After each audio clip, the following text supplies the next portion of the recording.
Okay. Hi, welcome to my YouTube channel.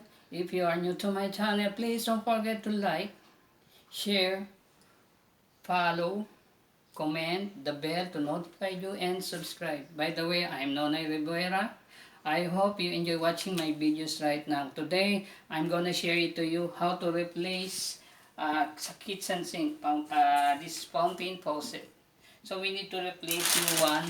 Single na lang po, kabibili lang po siya. So, tatanggalin po natin yung mga epoxy niya. Ito na po siya. Liwanag ba? Oo. So, may epoxy po siya. So, we need to, kailangan ma-remove po natin siya. Ang purpose kasi ng epoxy, pinumutulo. So, hindi na po kailangan talagang i-replace na po itong faucet na ito. Instead na double siya, yan naman yung ano ko, tinatanggal kong ano. I-replace na po natin siya. So, medyo mahirap siya. Kasi doon sa ilalim, ano rin siya.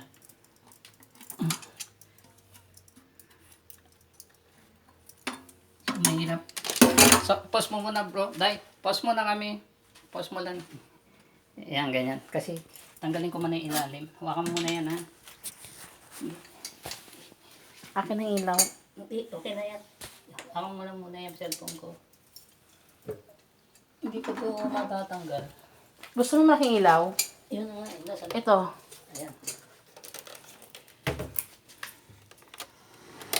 Baba. Yung black isang itim. Yan.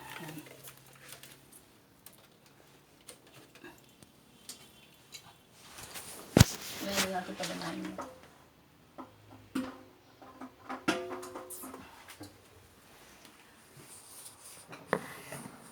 Dumulas ha? Hindi. Isang flashlight pa.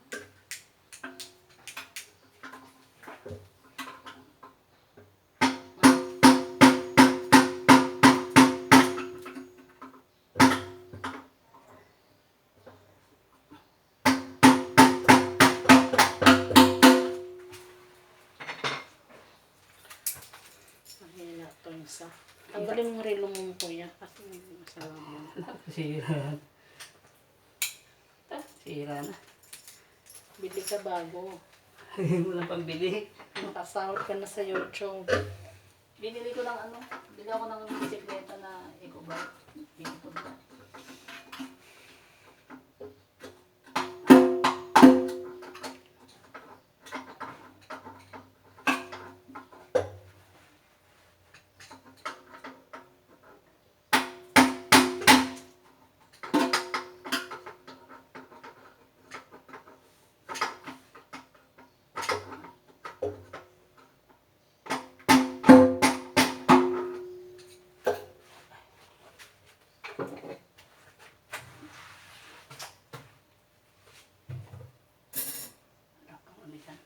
Ano kailangan?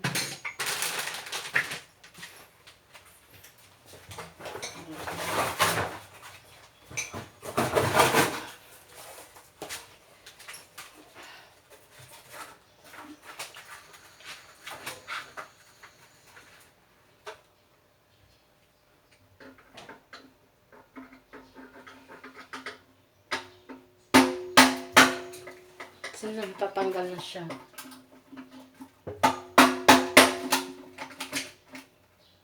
Okay.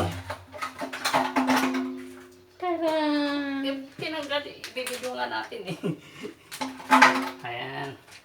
Sige, video mo ako ngayon. Di ba nakapause ka? Yes. O, ayan, ano mo na siya.